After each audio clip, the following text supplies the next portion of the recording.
اگر آپ کی منزل دنیا ہے تو آپ کا کوئی عمل نیکی میں نہیں لکھا جائے گا، خواہ کہ وہ نماز ہو، روزہ ہو، جو کچھ بھی ہو، وہ نیکی میں نہیں لکھا جائے گا، کیونکہ آپ کی نیت خراب ہوگی، اور اعمال کا دار و مدار جو ہے وہ نیت پر ہے۔ اللہم صلی علی سیدنا محمد وعلی آل سیدنا محمد بعدد کل ذرۃ مئۃ الف الف مرۃ۔ سامعین و ناظرین کرام، السلام علیکم ورحمۃ اللہ وبرکاتہ۔ صرف اللہ پہ بھروسہ مگر کیسے؟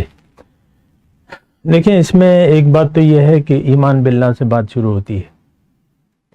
ایمان باللہ جو ہمارے دین کی اصل ہے، اور پھر اس میں گہرائی ہے کہ آپ کی منزل کیا ہے، دنیا میں زندگی گزارنے کی منزل کیا ہے آپ کی، یہ بنیادی اہمیت کا سوال۔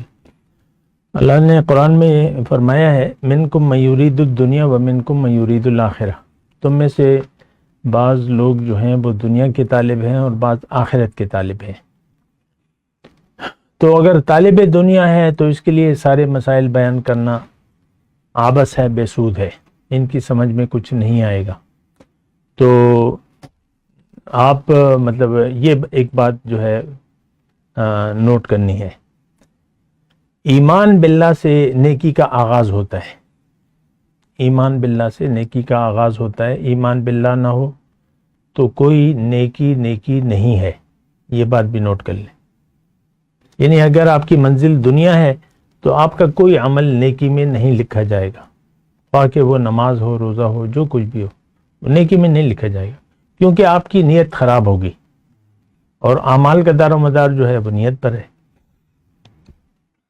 ایک بات تو یہ بنیادی بات یہ ہے، یعنی یہ ہم کرتے نہیں ہیں، آج ہم سب لوگوں کی نیت خراب ہے۔ ایک عام بات میں کروں، ہم سب لوگوں کی نیت بن گئی ہے دنیا کی، اور دنیا ہی کے لیے ہمارا زندگی گزر رہی ہے، ہماری سوچ میں صرف دنیا ہے۔ لم یرد الا الحیات الدنیا عارض عمن تولی عن ذکرنا ولم یرد الا الحیات الدنیا۔ اللہ نے داعی کو کہا ہے کہ جو لوگ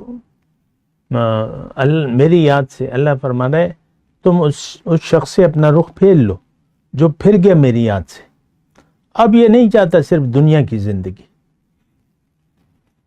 تو بہرحال آج کا جو مسلمان ہے وہ اللہ کا بندہ نہیں ہے، یہ دنیا کا بندہ ہے، یہ بھی اس کی وضاحت ضروری ہے، دنیا کا بندہ ہے۔ باقی دین اسلام یہ روایات ہیں، یہ نام ہے بس، قرآن، ہدایت، رسول کا اسوہ، یہ صرف کہنے کی باتیں ہیں۔ حقیقت میں ہم دنیا کے بندے ہیں اور دنیا دار ہیں اور رہنا چاہتے ہیں۔ یعنی یہ باتیں آپ سن کے بھی بہت سے لوگ، کیونکہ بعض اوقات میری کلپ جو ہم پروموشن چلاتے ہیں ہزاروں کی تعداد میں لوگ سن لیتے ہیں، دیکھو وہ سٹیٹس آتا ہے نا، لیکن کوئی بھی ایک یعنی اپنا حال نہیں بدلتا۔ ظاہر ہے کہ اب میری بات کی وضاحت تو مجھ سے ہی وہ طلب کرے گا، وہ تو کسی اور اسکالر سے نہیں پوچھے گا نا کہ بھئی یہ اس نے ایسا کہا ہے، بھئی تم اسی سے پوچھو جو کہہ رہے یہ۔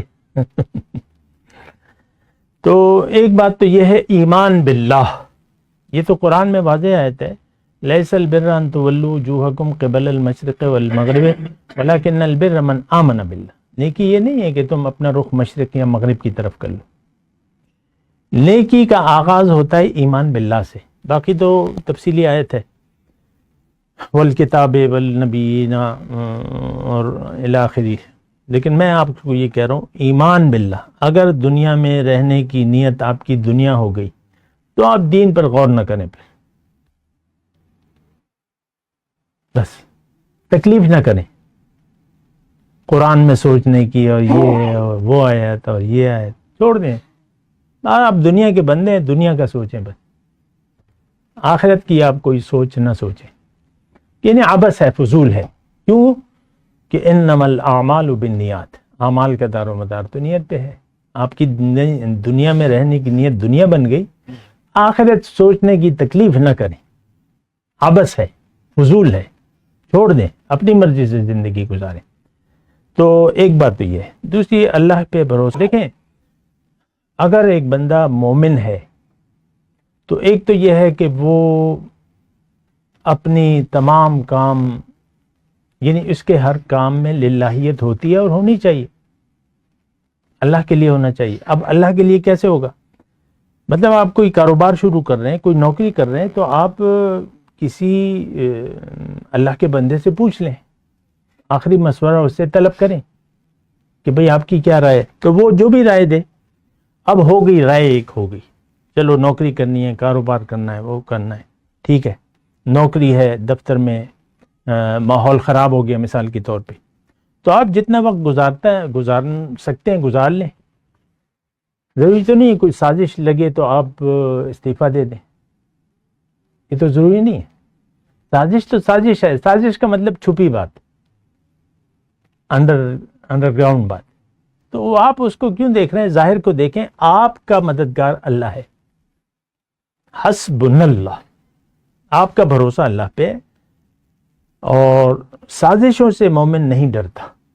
ایک بات یہ نوٹ کر لیں، نہیں ڈرنا چاہیے، کیونکہ جو حضور صلی اللہ علیہ وسلم نے میرے خیال سے معاذ ابن جبل ہے، کم سن تھے،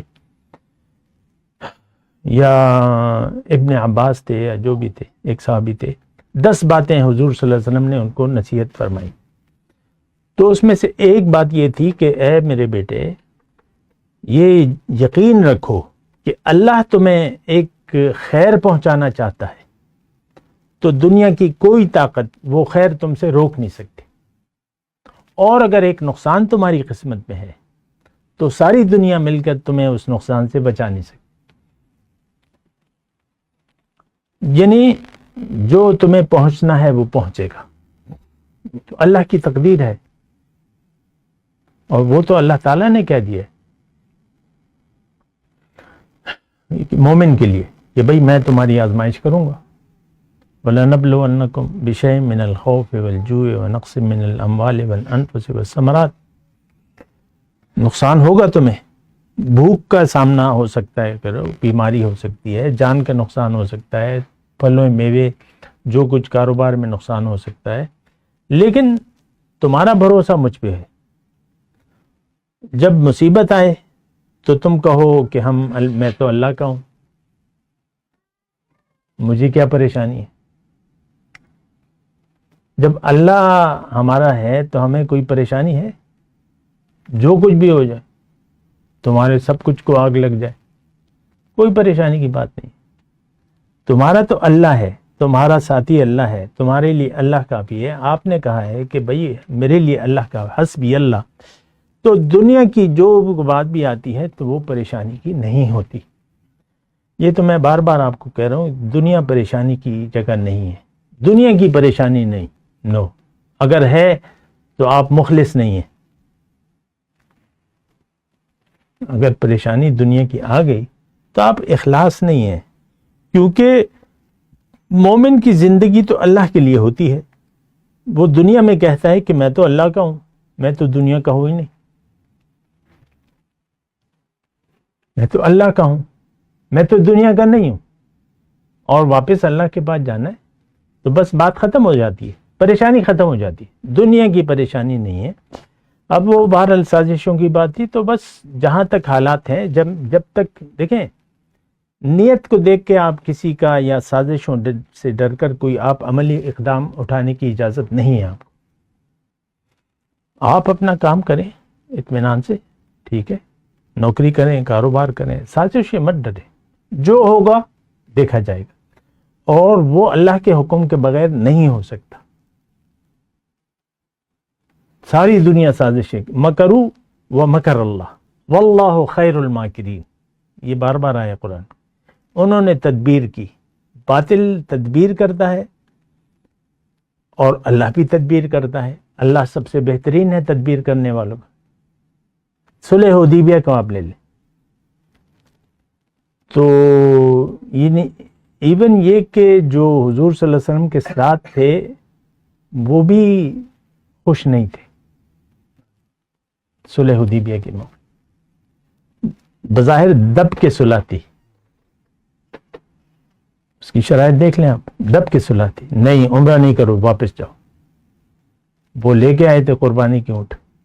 مولایا صلی وسلم دائما أبدا على حبيبك خير الخلق كلهم.